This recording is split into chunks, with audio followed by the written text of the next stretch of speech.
What it do, YouTube? What the motherfucking business is? Now, I just want to make a real quick video touching on the Mickey Cobras. You know, the Mickey Cobras was all former Black P Stones who cut off from the Black P Stones and formed the Mickey Cobras after the death of James Mickey Cogwell. Now let's touch right into the Mickey Cobras. Now the Mickey Cobras is a heavy gang out of the Chicago, Illinois area. You know, they got their name, like I was saying, after the leader who was killed. You know, now a lot of gangs in Chicago now name their gangs and their neighborhoods after fallen members, but the Mickey Cobras did that years and years and years prior. Now, just after midnight on April 13th, 1994, several Mickey Cobras beat to death a female Mickey Cobra outside of her apartment. You know, rest in peace to her. The beating came from an order of Mickey Cobra leader who alleged that she had stole $3,000 from another high-ranking Mickey Cobra.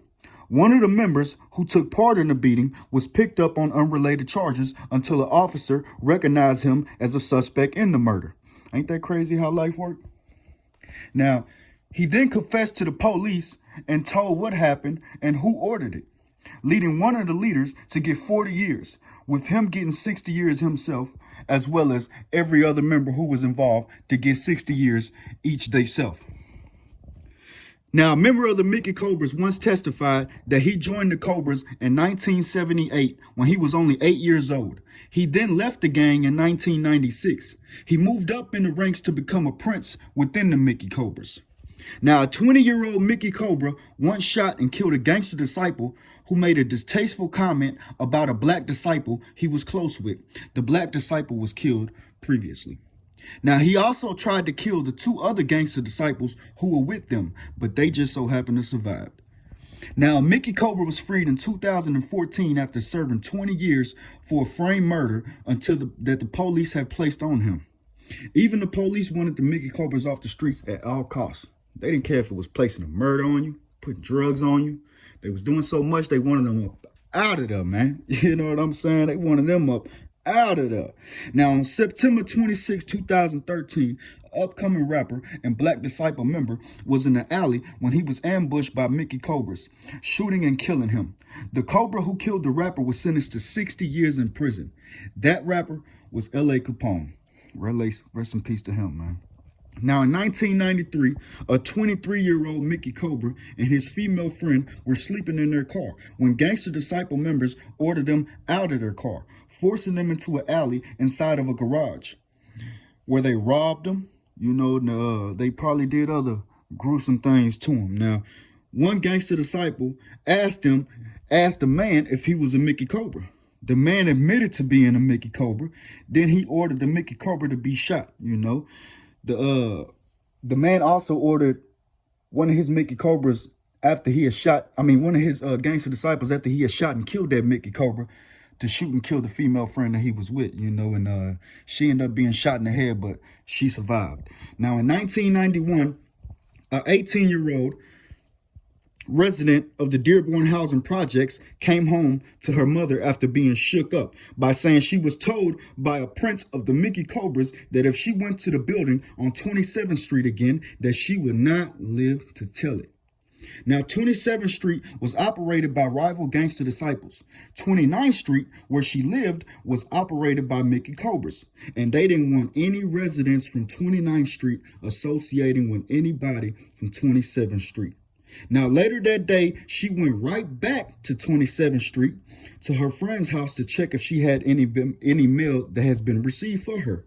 Now, her mother then heard gunshots right after her leaving, and she ran out to see her daughter laying out on the ground dead. Now, rest in peace to her.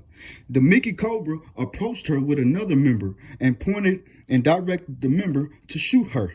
As he first shot her, the prince of the Cobras ran into another building as the other Cobra stood over, killing her. Now, rest in peace, baby girl. And they was both sentenced to life behind that shit, you know.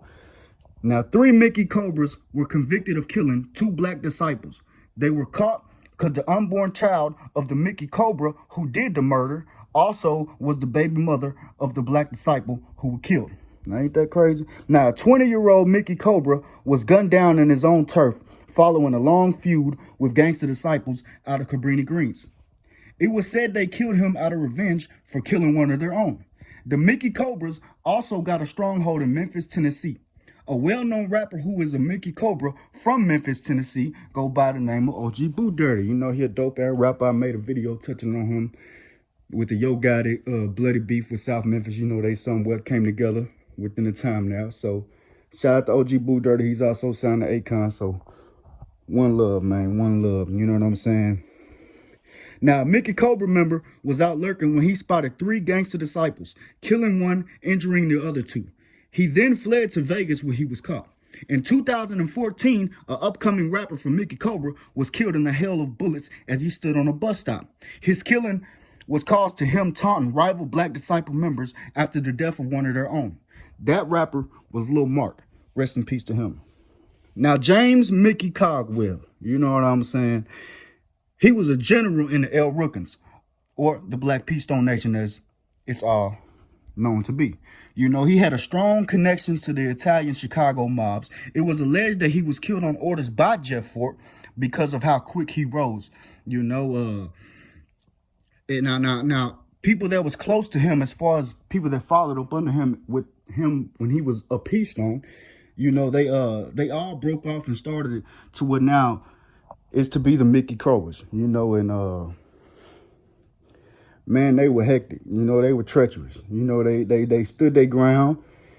The beef wasn't nothing but a building over. You know, it's various stories of them being on top of each other's rooftop project buildings and actually shooting at each other. You know, it's so many sniper stories. There's so many people getting kicked off of these buildings. You know, the drug epidemic made the gang epidemic way worse for Chicago when the shit took off.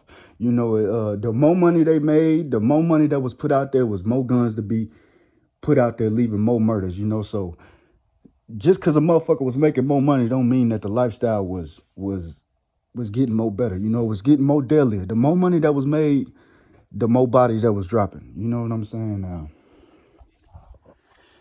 It's fucked up out there, man, but it's fucked up everywhere, man. But that was the story of the Mickey Cobras.